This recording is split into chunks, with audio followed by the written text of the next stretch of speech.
way things went down the way, you ever think that if you maybe training the school would still be the Eagles school? You never. And, we play a lot of what ifs in here. That's where I think my faith in Jesus just kind of really that tells the story for me. I can do what I can, but at the end of the day, God's writing the story, and that means I got a concussion on the first drive of my first playoff game, and that's what it is. I like to handle it well.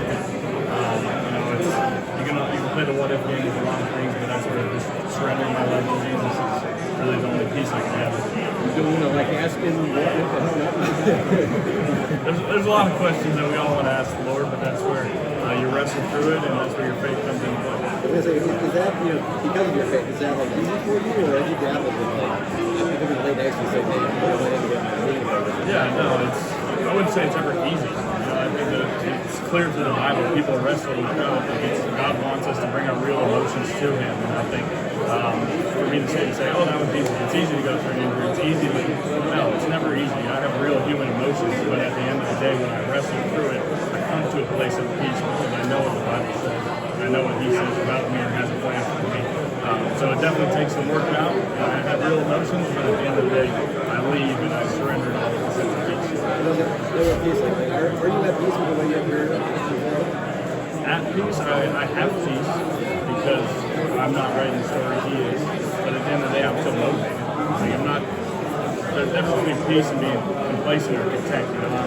I'm so motivated, I'm so competitive, I'm so confident, all those things, but I have peace that God's writing.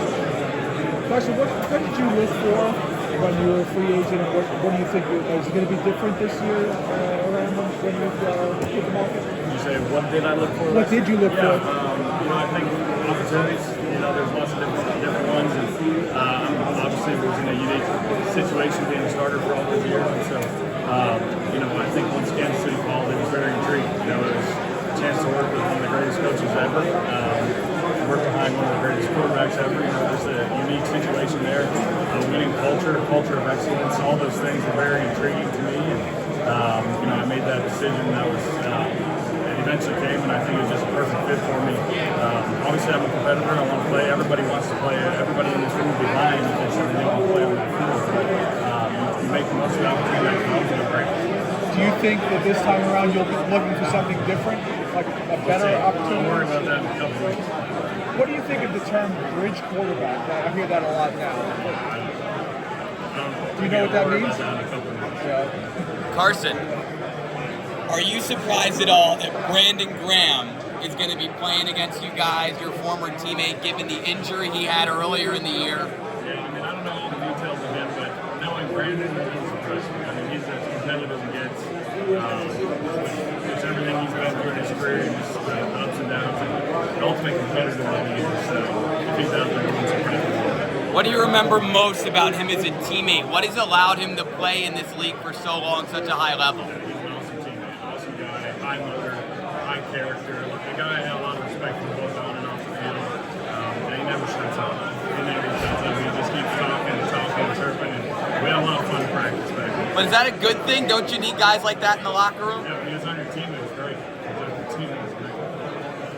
How do you feel about going up against those jerseys, those Eagles jerseys, former teammates, that organization? Yeah, it is what it is. It's not the first time I played them, so that's kind of already checked that off the box. I checked that box, but there's been a lot of turnover, without a doubt. So there's only so many familiar faces over there. But once that game starts, it's another ball game, and we got work to do. But it might be weird for about half a second, then we got work to do. It's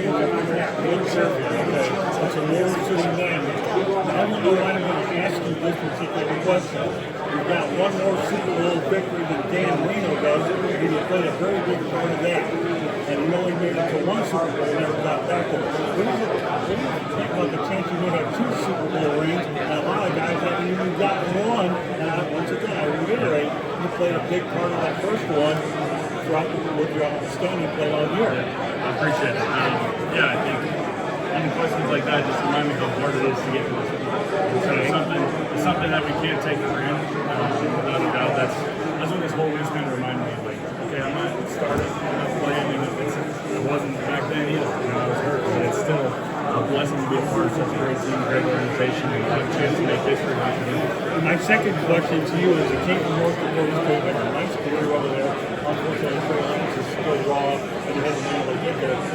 Tell me about your experiences at North Dakota State that prepared you for the National Football League, knowing that full well that you obviously were such a great, and you certainly have done a pretty good job of your career thus far, and I still know that you have a long way to go, whether the Chiefs are your final stop or not. And now after that, the Chad Henne, by the way, the backup, was agreeing with the Chiefs as well. So start with the North Dakota State question, and then follow up with Henne. Yeah, North Dakota State was, the time of my life, honestly. It was right down the road from home. It was a team I recruited for growing up. But, I owe a lot of my football knowledge and my development as a man and as a competitor to North Dakota State. I think it prepared me well.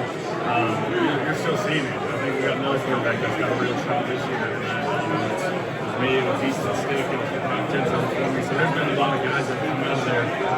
So they recruit well, but I think they just really instill a hard work ethic. And they understand football. I learned a lot of football. We came in with this understanding of pro style offenses, all those things that really bode well for me, especially the rookie year. Of course, Chad Henne, obviously being a backup, was a big part of what the Chiefs know. So you know one play puts you in you're playing again, but we obviously don't hope for that result, and knowing you're the guy that they'll be calling upon. Yeah, it's always a different circumstance being one play away at any given time. So I'll be ready, I'll be locked in, and I'll have that. If you think back to 2016,